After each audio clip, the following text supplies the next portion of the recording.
Hey y'all, this is AL Thick Madame, and this is the recap review for Love and Marriage DC. This is the new part of the franchise, I guess you could say. And it's just piggybacking off of Love and Marriage Huntsville. so, we end up seeing Monique Samuels, who we first were introduced to when she was on The Real Housewives of Potomac. And y'all know she got into it. The message that was just sent to me, I can't. Uh, she was on The Real Housewives of Potomac, and she got into it with somebody on there and actually, commenced. Child, let me not even do that. That's a song lyric. But yeah, Candace kept trying her, and it kind of got physical, and it is what it is. And she exited the show, and it's been a lot.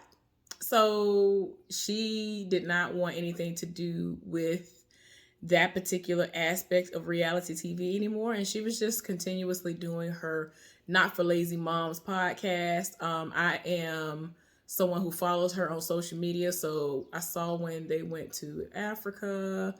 I saw, like, anytime they did like little family trips and stuff, I always saw what she posted on Instagram.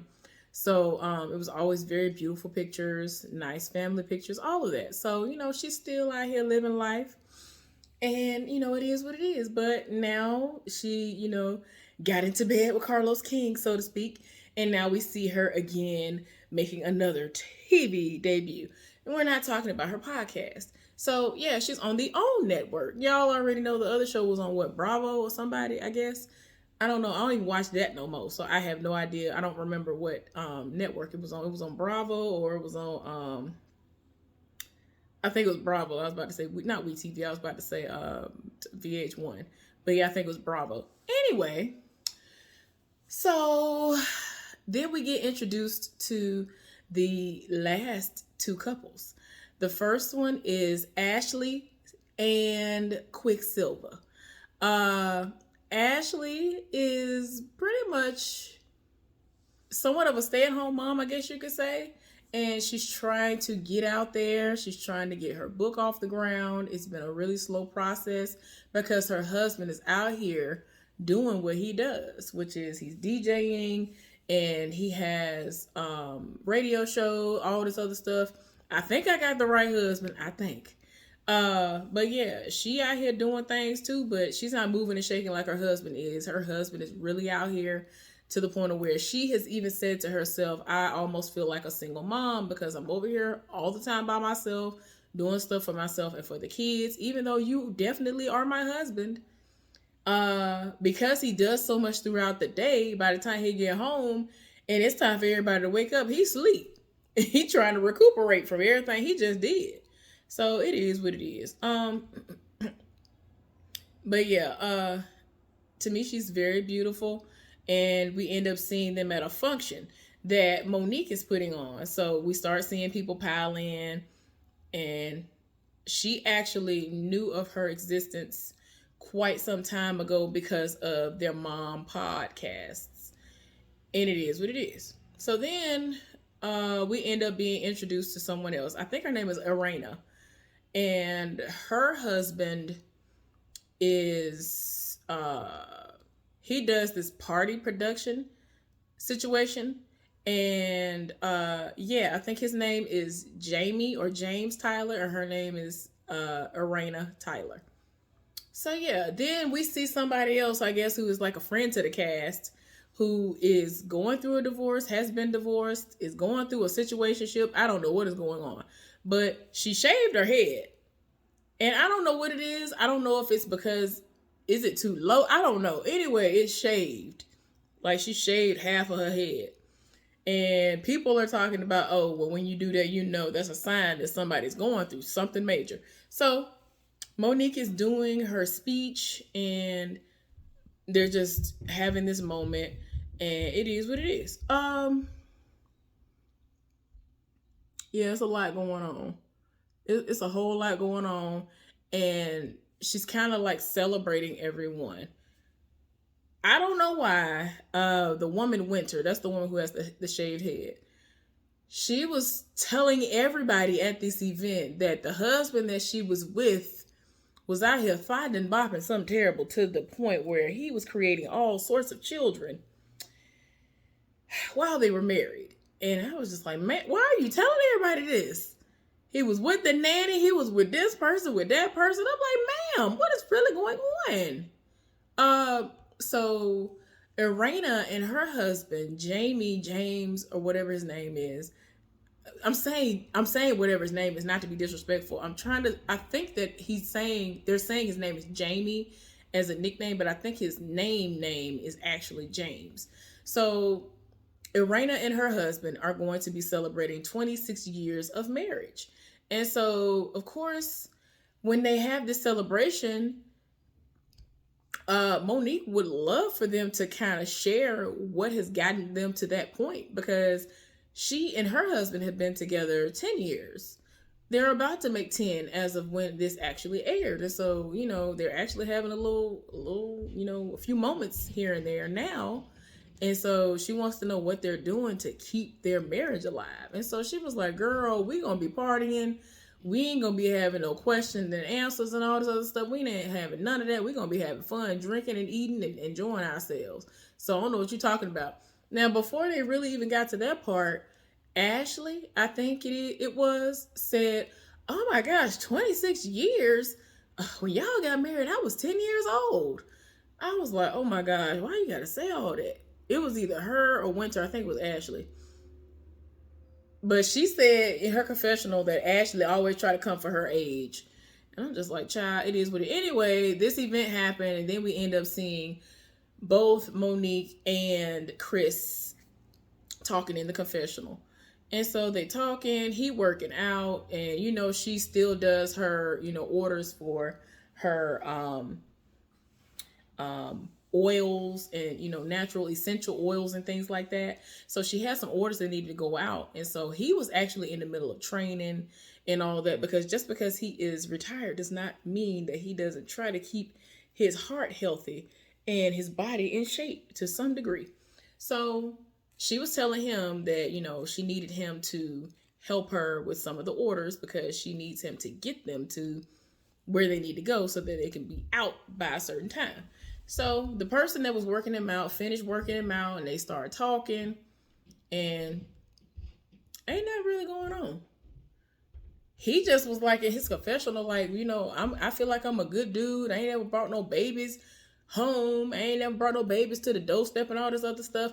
I actually spend time with my kids, and I help them, brush their teeth and wash their face and take showers and baths and all this other stuff. And I'm like, part of me is like, do you want us to praise you for doing what you're supposed to do? I don't know. And I'm not trying to be mean. I was trying to understand why he's saying that. I don't know. Maybe he was saying it because Monique is having issues with him. They're having communication, and, they're having some kind of issues at this point that they need to figure out before they go down the road of divorce. And Monique definitely does not want that. And we're going to get into that later on. But yeah, she came to him and told him that, they're having their soiree for the 26th anniversary, Irena and her husband, Jamie. And she said off rip, like, yeah, I'm not talking to y'all about nothing. We ain't gonna have time to talk. We gonna be dancing and partying. And so he was like, well, dang, we wanted to know what was going on. Like, what's the secret? Like, basically the secret must have been them dancing around the problems and just dancing through them. And, they went on by their business. So then we end up seeing Irena Tyler. We end up seeing her at home. And so we see some hands, and I thought that it was her, or their chef cooking. And so she was like, Mom, when the food gonna be ready? I was like, girl, what? So her mama lives with them, and she's lived with them for the last 5 years. They have a son who is blind, and he is of age, meaning he is grown, but because he can't care for himself, he's just at the house. And they have all this money. It ain't like they can't, what I'm saying? The grandmama actually like being there. She be cooking, and she does so much for them. I don't know if she cleaned the house from top to bottom. I don't know, but Irena be doing her own thing, and her mom be in the kitchen and doing all kinds of stuff. And she does spend a lot of time with her grandson. So the sun came down, and Irena was talking to him and was like, something's coming up.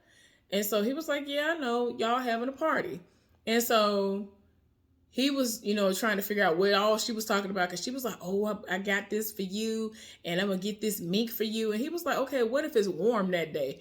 And I was like, you better set it off. Like, I love the fact that he does not let his lack of sight stop him from reading or doing what he needed to do. Like, he was right there with it. It was like, yeah, you done went off, sir. So I was here for it. So then the father came in, Jamie, and they were having, dinner. Of course, they were telling us about his background and what all he got going on. And he has his own business.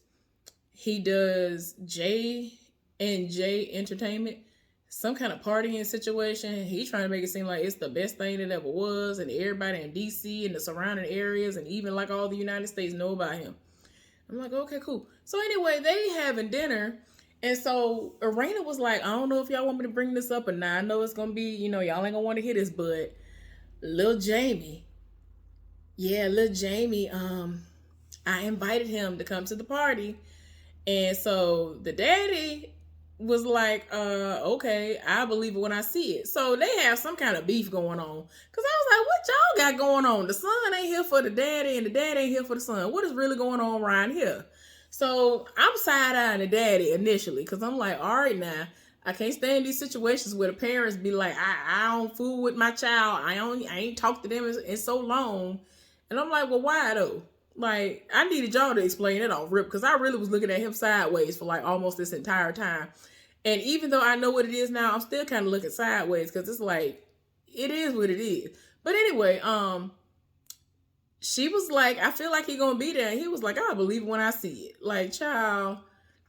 And you could tell by the way they talking that some stuff that went down. It is what it is. So anyway, y'all, we end up seeing into Ashley Silva's life a little bit. And, she has kids, and, she has a little dog that's her fur baby and all of that. Cool, do what you do. But yeah, like I said earlier, she does the most for her kids, and she basically has put her career on the back burner and all of that because her husband does the most. And so with everything that he does, they have been able to be afforded a really nice life. And that's great. And she has her businesses and she has stuff that she does, but it's not at the level that she wants things to be, especially with the book that she's been trying to write. And so in the perfect world for her, he would be around more, which means he would work less. And so he was like, I really would love to do that as well. Like, I would love to be a stay-at-home dad and kick my feet up and be out back smoking a cigar. And so she took that as him saying that all she does is pretty much nothing at the house. And so, she was like, don't try to make it seem like I don't do nothing around here, because I do plenty around here. I feel like I'm a single mom at times. So he was like, I'm trying to do what I need to do so that it doesn't feel like you're here by yourself all the time and you're doing it alone, because I do want to spend time with my family, and I love the life that I'm able to afford us. But at the same time, I want to be able to spend more time with y'all. So we end up seeing Irena meet up with little Jamie at a car lot because he wants to get a new car or a gently used car. And so he looking at this Acura, and it is what it is. So she set it off the rip. She was like, yeah, I just need to let you know that I ain't buying you nothing. I ain't giving you no money towards it. So let that be known off rip. So then she starts telling him that, his father knows about him being invited to the party, and that, it's just gotten to the point now that they don't talk. And this has been an ongoing situation since he was a teenager, that he hasn't really, had that great of a relationship with the father anymore. And I'm just like, golly, again, what's really going on again before we find out what was happening. So she was just like, I don't want the police to ever come to my door and tell us that something happened to you. And she started getting emotional with, pretty much no tears. Her eye turned red a little bit. So she got emotional, but she wiped away a tear that wasn't there from what I could see. If it was there, I ain't see it. But anyway, Not to say that her emotions weren't real. I'm just saying this is something that a lot of people have picked up on when it comes to moments where people are talking about they are just so hurt and so whatever, and they don't see any tears. But to me, that really doesn't signify anything, because there are people who can cry on cue who are trash, and they are just great at faking things. So yeah. But anyway, she said that she felt like the son needed to see her vulnerable and in this state for him to understand the seriousness of it, because she wants him to come to the gathering and wants them to get back on equal footing. He ended up taking a little test drive in the Acura. I don't know if he got it, but we gonna see. So the day of the party comes, and we end up seeing Winter there, the woman who has the half shaven head. And she's talking about somebody she's dealing with. And like at this point, she done confused me, because I'm like, okay, you was married. So are you married again or no? Because basically they talking about she dealing with some other dude. And we don't know for sure if he's sketchy. Like, what is really going on? She talking about some, well, I found out that, you know, pretty much after we got together, all this sketchy stuff was going on. I'm like, girl, you need to be by yourself. Like, and so the guy who she used to deal with is someone who I think used to be teammates with Chris, who was Monique Samuels' husband, or he knew of him because of the football life. And so Monique was talking to them or whatever, and I'm talking about before the couple arrived for their anniversary. And Monique was like, ain't he almost 60? Because she was like, she approached this man and was like, I received some information. I don't know what's going on. I think this was the first husband when it came down to this information. Says she received all this information and basically rolled up on him about the information. And he was just like, I'm not talking to you about this. And went to his mama's house. Left her and just went to his mama's house. And it's like, what? We just gonna leave. We ain't gonna say nothing. And we just gonna leave our wives. Oh, okay. So anyway, the happy couple came in, and even though they said they weren't going to be answering questions and all that stuff, Monique was asking questions, Chris was asking questions, the Silvas were asking questions. Like, they were like, okay, we want to know, because the Silvas have been married for like 12, 13 years or something like that. Monique and them made it to 10, or were making it to 10 when this was being filmed. And so they want to know what's the secret. And so ultimately they said little to nothing. They basically was like, we've been through a whole lot and we got through it. And we still here.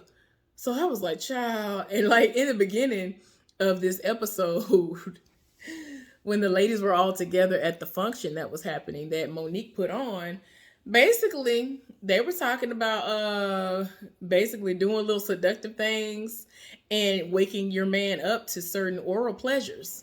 So no matter how old a person is and how long you've been together, a man is very happy to wake up to something like that.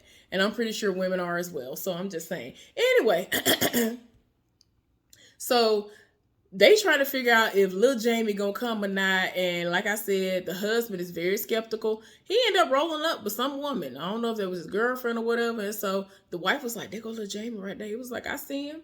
And I was like, in my mind, I was like, you sound kind of like you were disappointed that he actually showed up, because you really didn't think he was going to show up. But he there.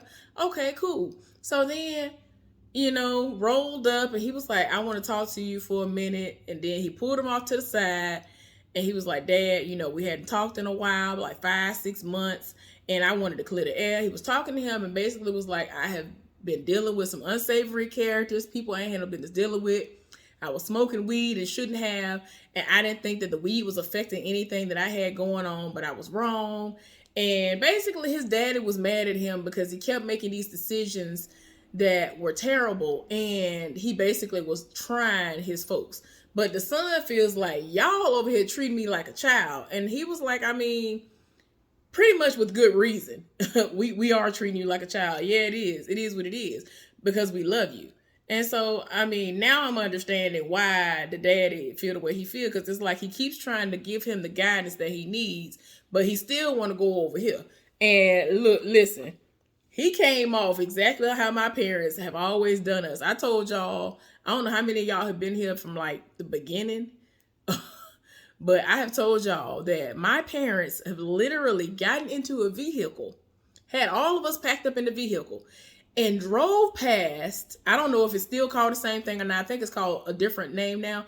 But at the time, the women's jail, Julia Tutwiler prison, and told us, if you don't do what you're supposed to do in life, you're going to end up in there. If you end up in there, do not call us because we're not coming to visit you. Don't think we're going to come put money on your books, on your nothing, because we ain't coming. We're not putting up the house.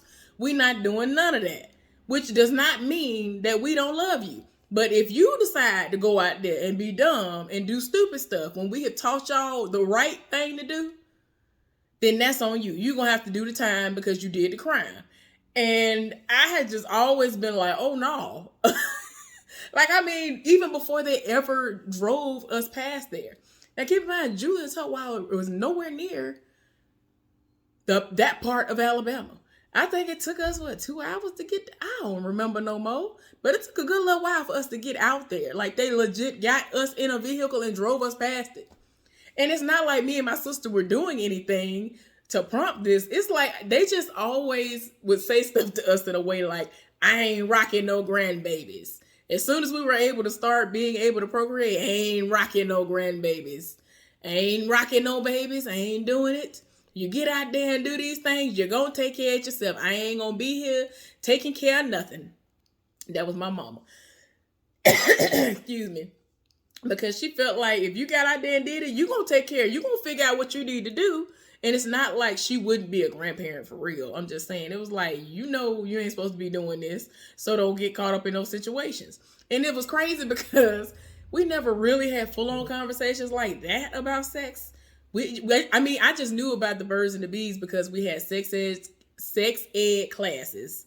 And like I told y'all before, my mama found my underwear from when I was experiencing my cycle for the first time, but had no knowledge that was what was going on. I don't know why my mama didn't think that since hers started when she was 8 years old, that she might have needed to start talking to me when I was 6, 7, or 8 myself, because mine started when I was 9. And my sister started she started hers when she was 8. Excuse me, I can't talk today. My bad, y'all. So yeah. Like, I was hiding panties. I ain't know what I did. I thought I wiped too hard, y'all. I ain't know what was going on. But it was just to the point where I felt like I needed to hide it. I don't know why, but I didn't know. But yeah, they wanted to teach us tough love. So don't be sitting up here. Like, I could start getting pregnant when I was 9 years old. So it was like, I don't understand why my mama didn't think, let me tell her about these birds and bees. And I learned in the 7th grade. Years after. So I'm glad that I was not into boys like that. I'm glad I was not boy crazy, because I probably would have been pregnant, because my mama ain't tell me nothing. Neither one of my parents told me anything. But yeah, but they always said something about jail. They always said something about babies, but again, they didn't say nothing about the specifics of it. Like, I didn't know how any of that happened until I took sex ed classes. Lord, I can't speak today. Moving right along, we end up seeing the Samuels having a moment at the house, and they talking and they eating breakfast and just wanting to know like what's going on, because Chris has a life coach and he has homework that he's supposed to be doing, and he's not going to see the life coach this week or whatever. And so there was an assignment he was supposed to do where he made a list. And it was basically a list that was supposed to kind of, I don't want to say placate, but it was supposed to be something that he was supposed to work on, stuff he was supposed to work on so that it would be beneficial to their marriage. He was not on board for whatever reason. And in her mind, she was just like, okay, so was this something that wasn't important to you or what? Because I want us to make it and be in this forever. Your folks ain't work out the way they need to work out. My folks got divorced. You know what I'm saying? I don't want to end up divorced. I want to be with you forever. So, they start getting into it. I'm like, I really hope they're not doing this mess for TV. Like, I really hope they're not. I understand the money is great, but please don't be making it seem like y'all having issues for the show. I really hope that's not what's going on. But yeah, it just got to the point where she was just like, look, I need to know what's going on, because if it's not important to you, then it's like, what's the point of us even trying? Because I'm trying to go past where we are. And so it's gotten to a point now where the emotional connection isn't where it used to be.